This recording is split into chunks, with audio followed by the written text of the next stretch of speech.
Day 2 of this trip, and we wanted to get the most out of our time in Shanghai. We knew that booking the guide was probably the best way to do that, so we had booked another Viator tour with a guide and driver. We knew it would involve a ride in the world's fastest elevator, some important Shanghai history and a gondola ride. Jet lag though was clearly going to be a factor, as we were now 8 hours ahead of UK time.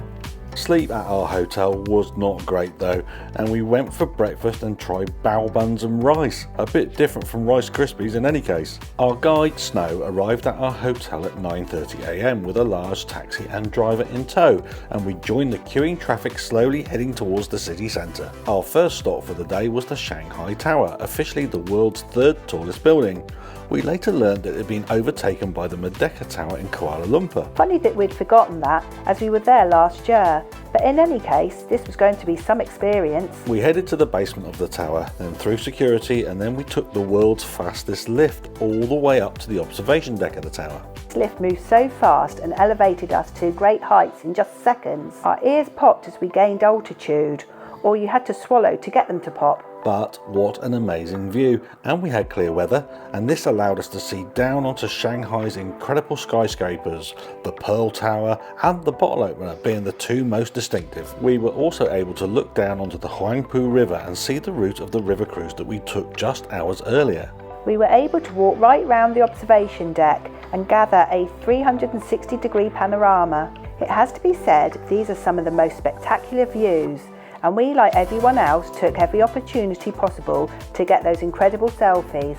Snow advised that the best time to access the tower is first thing in the morning when it opens, as the crowds are smaller then, and even shortly after 10 AM, this was still a fairly busy space.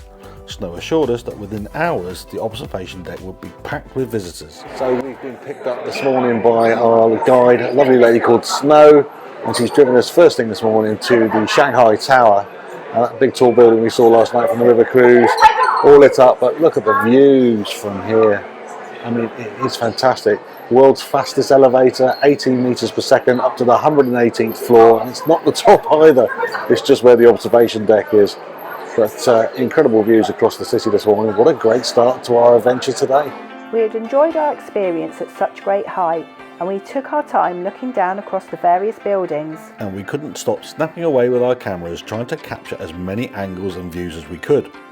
But eventually Snow urged us back into the lift so that we could continue our tour. The lift's descent was slower at around 10 meters per second, and we got back aboard our taxi where our driver took us under the river via the tunnel and dropped us off at Shanghai's famous Bund area. We walked across the bridge and onto the famous esplanade that is backed by colonial era buildings, but we had to stop for a few selfies as we crossed, and the views across the Pudong were tantalising. This area is filled with people taking in the incredible views across the river, and once again these views are something special.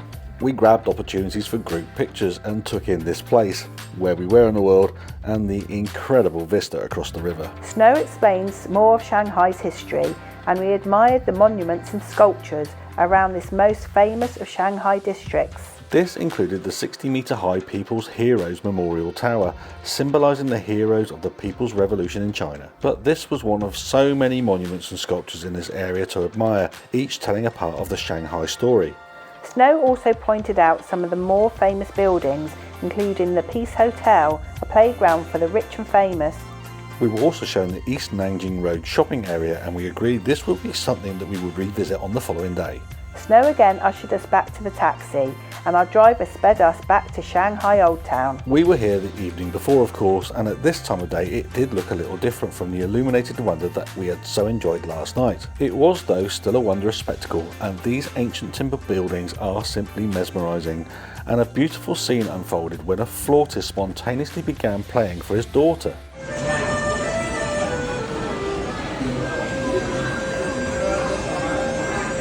We wandered through this extensive complex and again marvelled at the beautiful tea house and all the fish in the pond. Busy but beautiful, with terrapins too. How are we going to get Nettie away, I wondered. Good job Alison was on hand, and Snow led us all across the busy 9-turn zigzag bridge and towards the Yuyuan garden.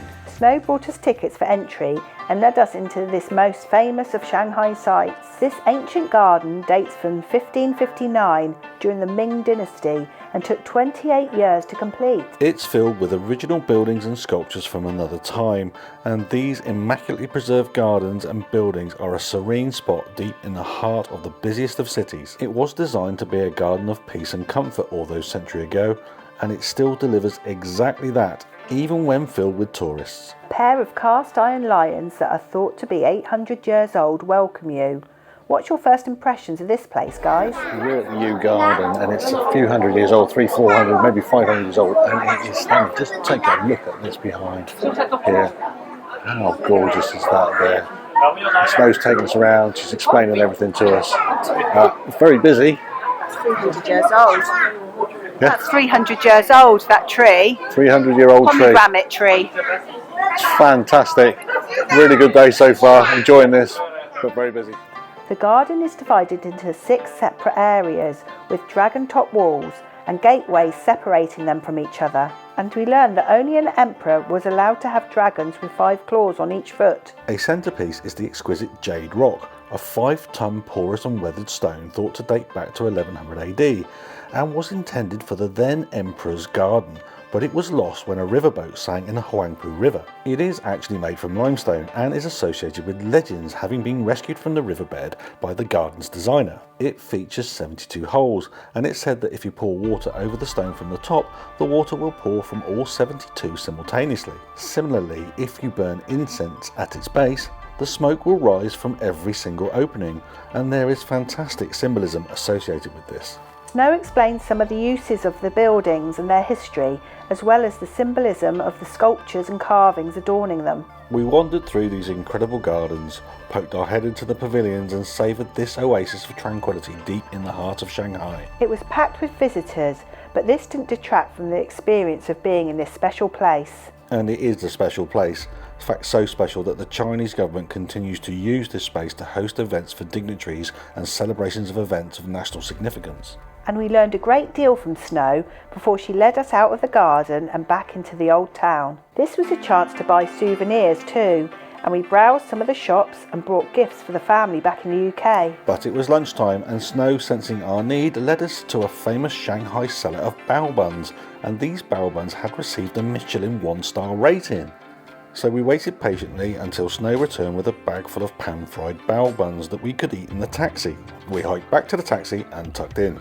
Okay, here we are. Here's our dumpling review, new feature, Michelin-Star, Michelin 1-star dumplings. Off you go. And I'm using chopsticks, look. Go.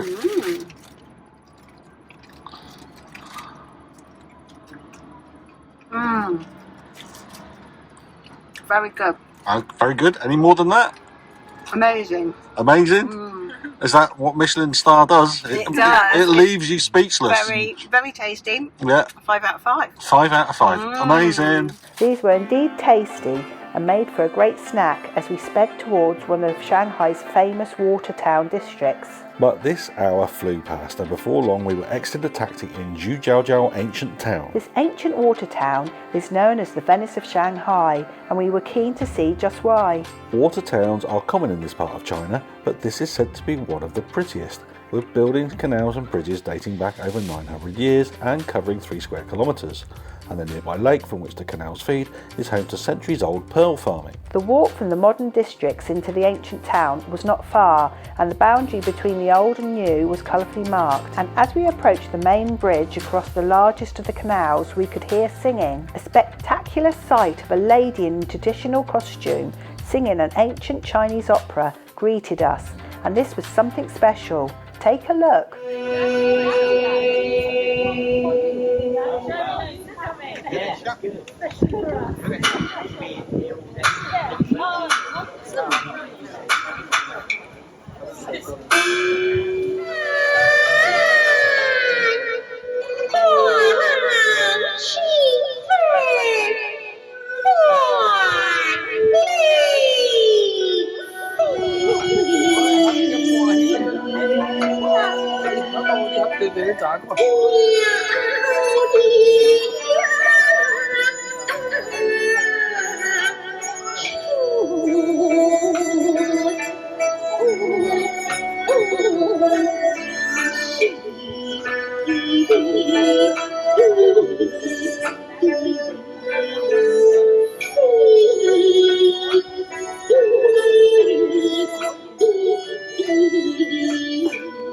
wow, and my jaw dropped and hit the floor.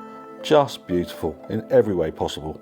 Nearby were carved stones with writing inscribed on them. These are nearly 1,000 years old, and it will probably take me that long to translate them also. I must do more Duolingo when I get home. One of the many beautiful bridges over the canal was visible.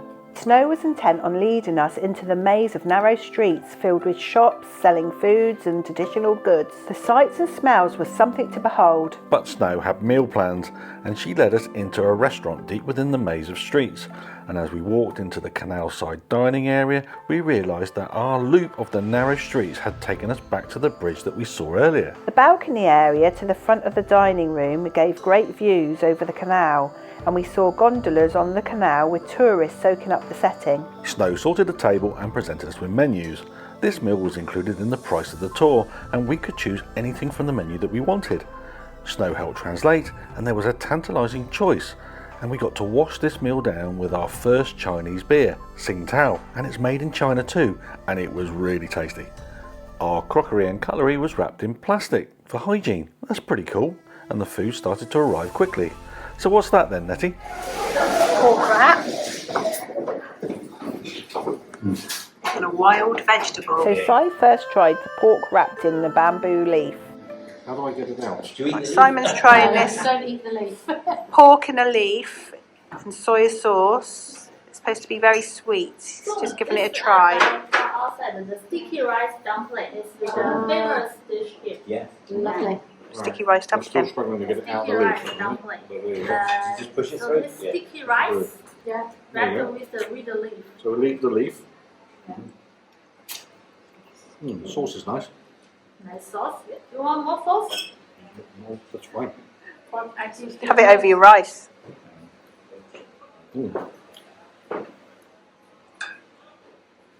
That's amazing. Is it nice? That's so tender. Just like that's been cooked for about a week and a half. Yeah. It's wonderful. Really tender. So soft. Right. And very sweet. I'm thin. It's going to end up down my chin. Wouldn't mind. And what is it, 5 out of 5? Oh, 5 out of 5, absolutely. Soy sauce to pork, soy sauce and the sugar to cook, All right. and wrapped with the bamboo leaf. So it's bamboo leaf, Yeah. soy sauce and sugar, and Yeah. cooked for a long time. Yes. Lovely. More dishes arrived and Snow gave us a rundown of the ingredients. Shoots, mushroom, mixed vegetable. This is the kung pao chicken. Kung pao cooked chicken. with the peanuts. Here we have the beef. Before long, all the meals arrived, and this was a feast fit for an emperor. And we tucked in, and tucked in we definitely did. So what's the verdict then, Nettie? Absolutely amazing. I had this a vegetable here, which is only in a vegetable you can get over here. It's like a wild vegetable with a bean curd on it. Absolutely fresh tasting. We've had this lovely beef. The egg fried rice is to die for. We've had kung pao chicken, spicy beef. We tried pork in this wrapped up in a leaf. We've had sticky rice. And we've had local beers. And we've had rice tea. And this, wow, it's like got a smoky taste to it. Actually, it's spot on. Out of 5? It's definitely a 5. Hey. Cheers. The sun came out and hinted of a great sunset later that evening. We'd want to see that if we can. After we polished off the beers, we emerged back out into the narrow streets and browsed some more. And having just eaten, this helped us walk past all the amazing food stalls which smelled divine. There was so much choice. And we spotted local pearls too, and you could pick your own clam from the tank. We didn't know. They can stay alive a little longer. Well, a lot longer, hopefully. This area was stunning, and every now and again you get glimpses of the canals and cross the numerous timber and stone bridges that go across them. So pretty this place, and every building was picture perfect, with some really standing out. Snow walked to a Canal-Side kiosk and bought us tickets for a traditional gondola ride. There are electric gondola boats, but Snow wanted us to experience a traditional hand-oared gondola. The price of this was also included in the tour, and we boarded the rather wobbly boat. We put on our life jackets. They have health and safety in China too, apparently. And the gondolier got to work, propelling us down the narrow canals. Some selfies to capture this moment, and then we settled down to enjoy this ride through the narrow canals, and off we went. Gosh, this was beautiful, and we filmed as much as we dared, trying not to drop our phones. We passed a beautiful temple, and as we exited the marina, the most spectacular sunset came into view. And this was a very special moment, just gorgeous, really special. The sunlight dappling on the water had a hypnotic property in this most tranquil of settings, and we made sure we enjoyed this wondrous spectacle for as much as we could. Our gondola ride had come to an end, sadly, and we disembarked and followed the fish on the floor to the exit. Snow quickly walked us to the main canal bridge, and we were able to get some more incredible shots of the sunset. Darkness descended quickly, and we grabbed a coffee before Snow led us back to the taxi, and we sped back into Shanghai and our waiting hotel. Jet lag beat us in the taxi though, and once back at the hotel we crashed, so we went to bed and tried to catch up on some lost sleep. And in the morning, I reflected on this day's adventures. Good morning. God, yeah, what a day yesterday. Really amazing. Up the tower and Yuan garden, the Bund, and then off to the water town, and the canal trip on the gondola was wonderful. The most amazing sunset and a lovely meal as well with our guide Snow. Absolutely spot on. We'll put the links to all of this below in the description. If you're here and you want to do that, definitely thumbs up. What a great tour that was yesterday. Saw so much. Long day though. We were out for over 10-11 hours yesterday, and then by the time we got back, I think the jet lag's playing hell with me anyway. I think the others are sort of recovering a bit quicker than me, so we didn't do too much last night. Sat, read a bit in my book, chilled, tried to catch up on some sleep, a little bit broken. But today we are in Shanghai on our own today, and there's a bit of shopping I think in the plan, and also we're going to try and navigate our way around public transport, which wish us luck. All right, stay tuned, see how we get on. Join us in the next instalment of this adventure, where we struggle to get to grips with Shanghai's metro system. And we explore Shanghai city centre on our own, discovering sights that simply blew us away. Thanks for watching.